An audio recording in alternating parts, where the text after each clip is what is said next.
So at this point, it's pretty much become kind of a meme that religious movies are not very good. And while there's some exceptions to that, I think that seems to be like right on the mark. Yes, I hate God.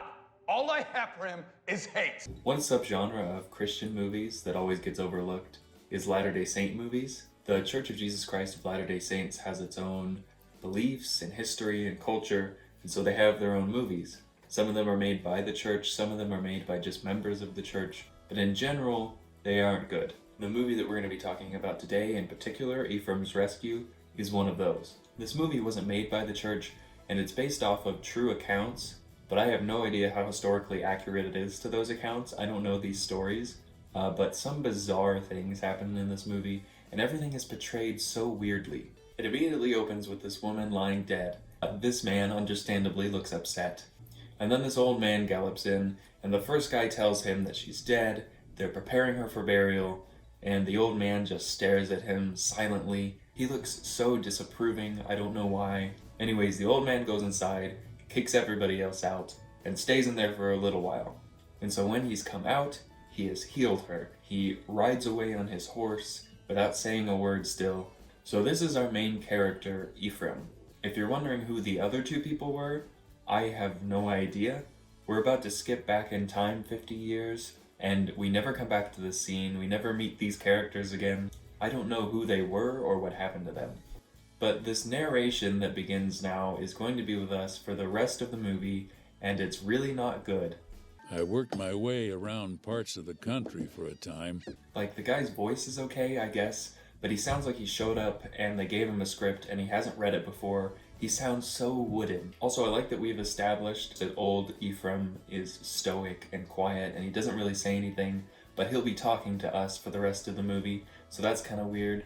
But anyways, it's 50 years earlier now, Ephraim is younger, and from the music and the context clues, it looks like he's been up to no good.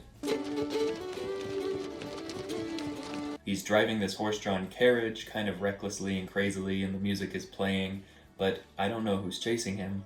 I don't know what he was doing. It seemed like he was up to something bad, but we never get to see any of that, so I don't know what he was up to. But he makes it back home, and now I think it's supposed to be nighttime. This was clearly shot in broad daylight, but they've turned the exposure down so that it kind of looks like nighttime, I guess, and then Ephraim goes to bed, so I guess this is nighttime. And in the morning, his dad wakes up, goes into the barn, and sees that the horse is still attached to the horse-drawn carriage. That seems like kind of a bad move on Ephraim's part. Like, he made the horse spend all night standing up in the barn. That's kind of rude. But Dad's mad. He goes into Ephraim's room and pulls the bed out from under him. And in slow motion, he destroys his own property. But we keep getting shots of his face, and he doesn't look that mad. I mean, he's acting very mad, but he looks mildly upset at the most. We get some narration that clarifies he was in trouble for putting Lindy up wet. It wasn't the first time I'd put Lindy up wet.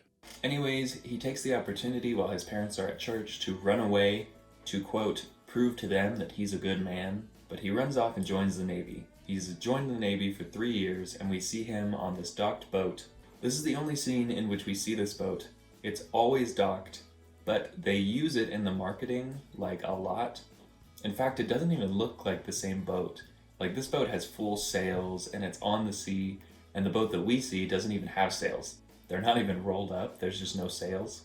But this mysterious man in a gray suit appears, and he starts to approach Ephraim, and they have this weird first encounter.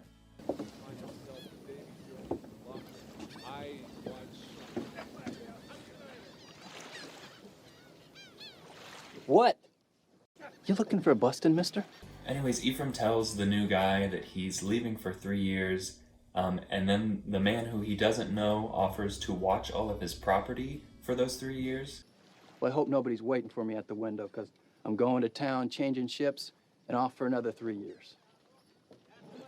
May I offer to watch your belongings in your absence? So this total stranger is asking to keep his stuff while he's gone? Like, no, he's trying to steal from you. But the man in the gray suit is very persuasive. Now, why would I ever...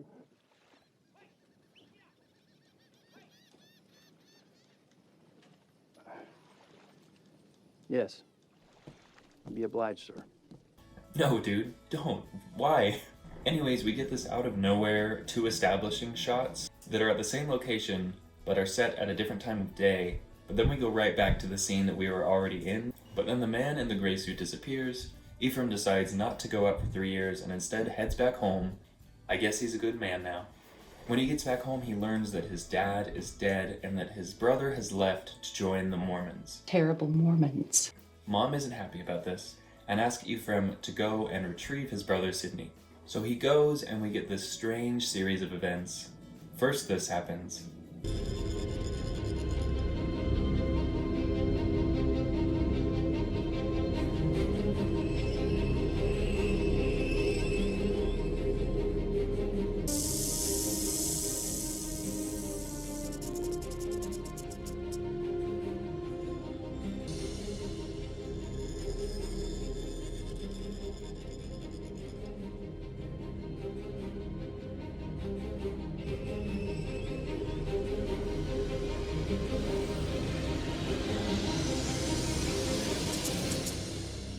Then we have this weird little vignette where he can't decide which way to go at this fork. He keeps backtracking. What's the matter with me, Acorn? I'm a blathering idiot. And then he's prompted to just go home. So he goes home. I think it's been like a day. But Sidney's there, because I guess he got the same prompting, so cool. The mom invites over 2 preachers to convince Sidney not to be with the Mormons, and she picks the 2 dumbest people in town for whatever reason. First of all, they're needlessly aggressive right off the bat. A prophet in our day? Prophets are a thing of the past. And then Sidney quotes like 1 verse from the Bible, and they have no idea what to do with it. They're totally dumbstruck. Surely the Lord God would do nothing, but he revealeth his secret unto his servants the prophets. Amos 3:7. And then their arguments just aren't good. Well, if God did speak to man, surely he would come to learned men such as us. We. What? Proper English is we. He would come to learned men such as we. And then they just fall back into insulting them. And it is my testimony that Joe Smith is a liar and a thief. And to believe his stories sets you among the weakest of morons. And any man who would follow him would rob his own mother. Which gets Ephraim mad. He chases them out, and the preachers insult them on the way out. But Sidney gives his brother Ephraim a Book of Mormon. He starts to read it.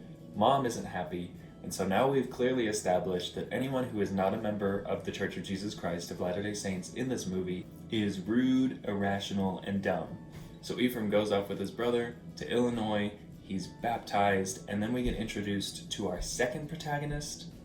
We're like 23 minutes in. We'll keep cutting back and forth between Ephraim and this new guy Thomas. I feel like this is a little late in the movie. It feels like a lot has happened already. And so now apparently a lot of time has passed for Ephraim.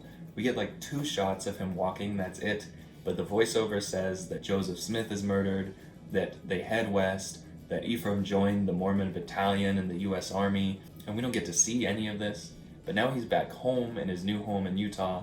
He's hanging out at this Pioneer Dance Club, and Brigham Young motions him to come over. So he goes over, and Brigham Young is like, you need to shave. So he goes and shaves, but not his mustache. And then he goes back, and Brigham Young motions him over again.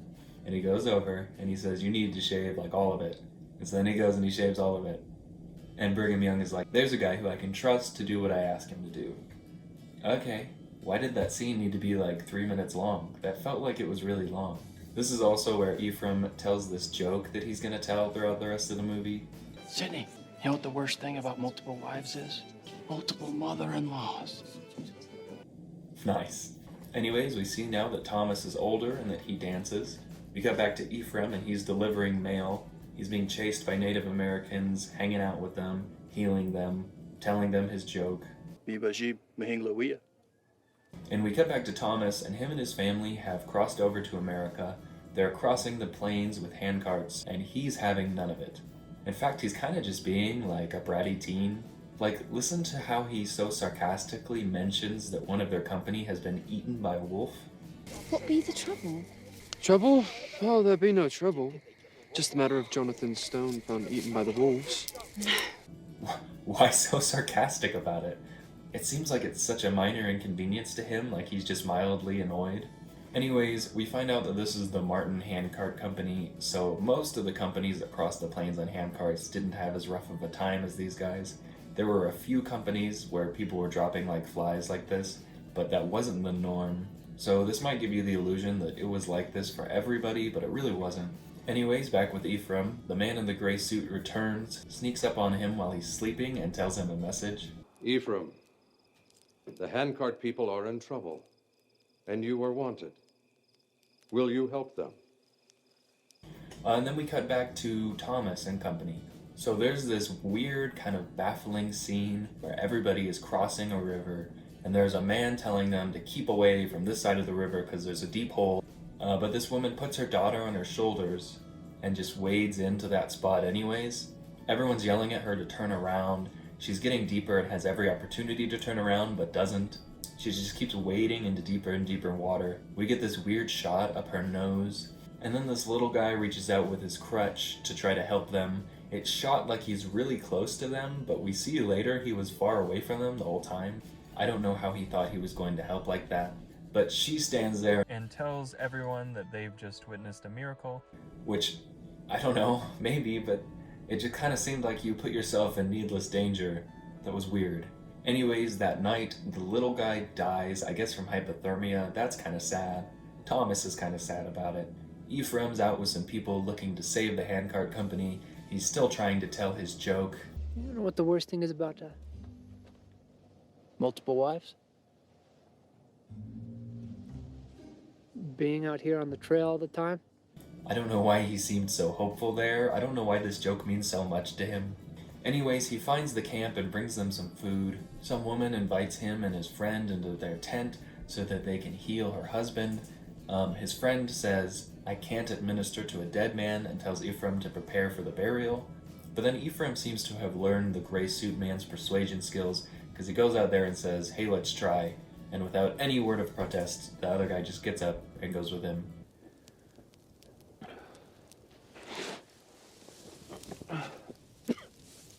And they heal him. Then they spend the rest of the night healing people in camp.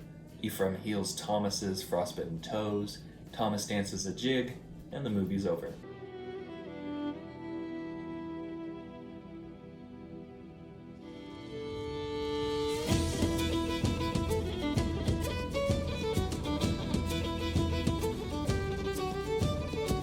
So overall, I guess it's not the worst movie I've ever seen, but what I don't understand is people love this movie. Like, it has a 6.1 on IMDb, which isn't great, but the overwhelming majority of reviews are 10 out of 10. Like, I get that it's faith promoting, but it's not good. We don't have to pretend that it's good. And there's better LDS movies than this that are rated worse. I don't understand. But anyways, if you thought that movie was weird, feel free to like the video. If you want to see someone talk about weird movies and other things, you can subscribe, I guess. If you think I was annoying, go ahead and dislike. I don't care. They don't show dislikes anymore. Bye.